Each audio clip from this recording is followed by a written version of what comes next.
Hello everyone, welcome to my testing bit in sandbox mode. In today's video, I'm going to show you 5 or so enrichment sort of items you can give to your animals in the game. None of these work of course, as in like they'll play with them or use them, but all of these should hopefully make your habitat feel a bit more zoo-y if you want to go for that sort of style. The first thing I did make was a wee shelter. I don't know how efficient it is. So far I've placed some like food in it to lure them over, but occasionally they might just come over and randomly sleep on it. It's nice, I like the little fern roof and that, but I just thought I'd give myself a wee challenge building wise, and it's not terrible I suppose. Could be better though, could be a lot better. But yep, that's number 1. Next, this is just like for your carnivores really. You make like a bone pile with some rocks and plants.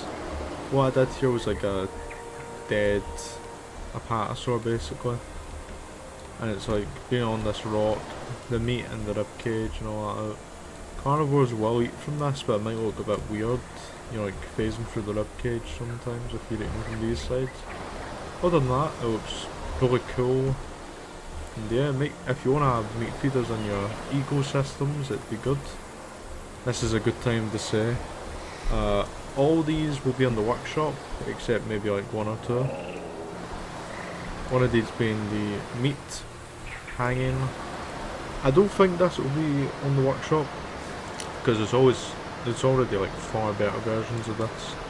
If you're wondering what the meat is, it's red bin bags, which actually look like meat quite a bit, and I just put some like mangled bone on it. Look like it's been bit at a wee bit, you know, on this wooden pole. So, tell me if you want this in the workshop, looks really nice. The next thing is a scratching post. I thought, we may as well try to a scratching post. All I did was some metal, planter thing, and a big wooden pole. So things like your Acrocanthosaurus for example, you can go up against it and rub their big chunky bodies on it, as you'd imagine. Next I made a giant purple ball with polka dots, as you can see. Very pretty, very nice. I thought I put a rope on it so it doesn't get lost, you know, from the one spot. So keepers can always come back to it, maybe refill it, replace it with a new one. This was made by just like 2 pieces really. This will be in the workshop, so if you want it, come get it. Basically. Yeah, I just thought it'd be nice to have like a big play item. Obviously it's a really big ball. I don't think I sized it down enough really. But yeah. Next I made a herbivore like ice cube feeder thing. If you played Planet Zoo or Prehistoric Kingdom, you know what I'm talking about. I tried to do like fruits in like an ice block. As you can see it looks rotten, but I was just like trying to find some things for us all to use. So if you like this, you know it's just a bunch of flowers in a white block, you can get it if you want. And yeah, here is an example of one of the shelters for herbivores. I put food in the middle, as you can see. They can sit underneath it perfectly fine, and it looks really good. I wish you went to sleep in here.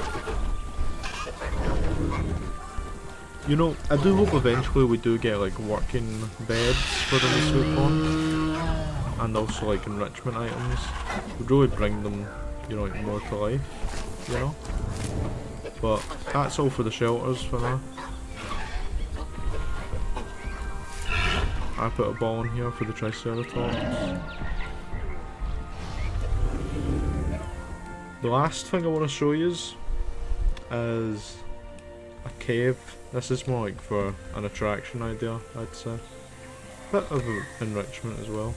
So we'll go to night time, and basically this would be like for your Dimetrodon, maybe Pyroraptors. I did them because they look cool. Basically it's like I based it off a zoo in Scotland where there are bears which basically come in this little shelter, they eat some food, they sleep, and then they leave. You know? And I mean this was originally for Acrocanthosaurus, this cave, which is why it's huge. I thought, hey, little Pyroraptor seems better, you know? And yeah.